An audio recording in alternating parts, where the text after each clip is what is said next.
Terre, il a intérêt de jouer au sniper. Sniper, sniper, s'il vous plaît. Sniper, sniper. Sniper! Sniper! Hey guys, what's going on? Shorty SX here, and I'm bringing you an awesome game on intersection, which I think you guys are going to enjoy a lot, because, well, as you heard from our nice little French opponents, they wanted to snipe, and, well, you know what that means. That means lots and lots of fun for Shorty. But yeah, we do start off sniping like all of us, you know, my teammate included, so it was actually a 2v2 snipe-off. And yeah, I go 19-1, so I barely die. We definitely decimate the French guys. They raged like crazy. Like, you can hear them whine and go the entire game. It's really hilarious. And on that note, actually, I decided to separate the audio channels. So if you have stereo headphones or speakers or whatever, you'll notice that the right channel has a lot more of the game sounds and therefore the raging from the French kids, and the left channel has a lot more of my voice and the commentary, so you can adjust that and play with it how you want. But anyway, I hope you guys do enjoy this gameplay because it's actually very entertaining and I'm loving intersection. Now, of course, you know, we get intersection a month later than Xbox, and yay for that, because, you know, we love being a month late to the party. D'accord.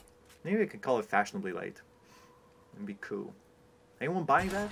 No, I didn't think so, but I already downloaded all the DLC maps this morning, and for some reason intersection actually seemed to hit the right spot with me. Or maybe I seem to hit my opponents in the right spot on it. I'm not really sure, but either way, I was actually expecting intersection to be my least favorite out of the new maps, based on what I saw when they came out for Xbox and stuff. But I don't know, it seems very intuitive to me, and it seems to be great for quickscoping based on what I've seen so far, because what you're watching right now is only my second game ever on it, and my first game went pretty much equally well. You guys will probably even end up seeing some of the streaks from it in a later video. But the only reason I picked this one is because the French kids were, I guess, more entertaining, and I kind of like the 19M1, you know? I barely die. And they get really upset. I mean, you're going to see that while they were the ones actually pushing us to snipe from the beginning, pretty soon they're going to be the ones who go back on their word and pull out MP7s and start hard scoping like, well, little girls. But, well, that's their decision, and I don't think it's really going to affect the outcome of the game too much. So, it doesn't matter.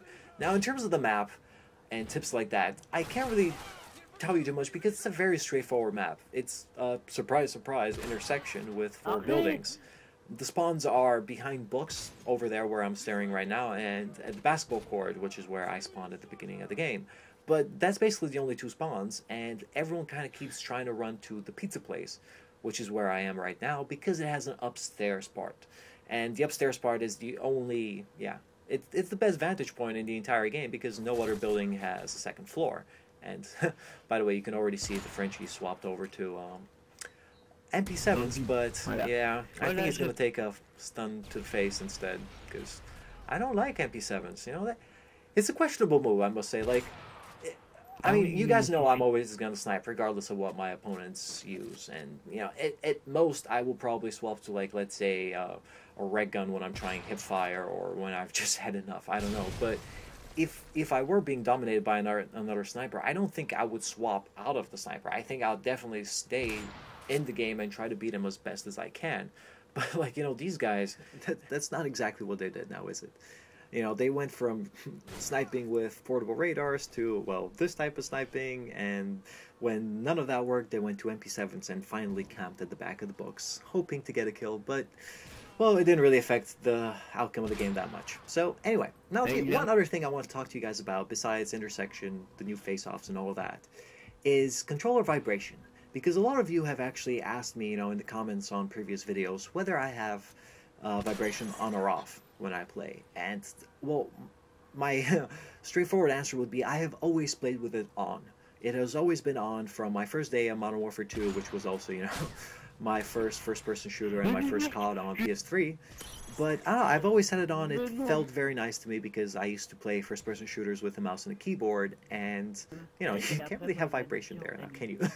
So, I don't know, I kind of enjoyed it. But after so many people actually asking me about it, and me watching a couple of videos from people like Darth9 and so on, who said, yeah, vibrations not bad, but turning it off definitely helps. And I don't know, I kind of felt curious, so I decided, all right, let's turn it off and see what happens. And to my surprise, it felt really weird, actually. Like, the first game after I turned it off, it felt really strange. Like, I could barely snipe all of a sudden because every shot would feel really strange and my crosshair would jump all over the place because my flinch would be odd. But what I was surprised to find out was that after 2 or 3 games, not even more, just 2 or 3 games with having vibration off, I completely lost track of it. I completely forgot about vibration. I totally lost track of whether it was on or off, and after the 3rd game, I was totally able to snipe completely normally without, you know, without missing my vibration or anything. And to that effect, I think it definitely does make your shot a bit more accurate because you don't have that much of a flinch, you know, because every time you shoot or you hit somebody or you get shot, your controller vibrates and it throws your crosshair a bit off target. So, I don't know, it's definitely easier for feats, but as you can see, our nice little French teammates decide to quit, so this will actually be the end of the video. So I hope you guys enjoyed this 2v2 face-off and us dominating the nice little French kids. But anyway, if you guys like free-for-all and you haven't already, do check out my free-for-all spawn points on Oasis, where I show you all the spawn points for that map and a nice little streak spot where you guys can get some kills. But anyway, hope you guys liked it, and I'll catch you next time. Peace.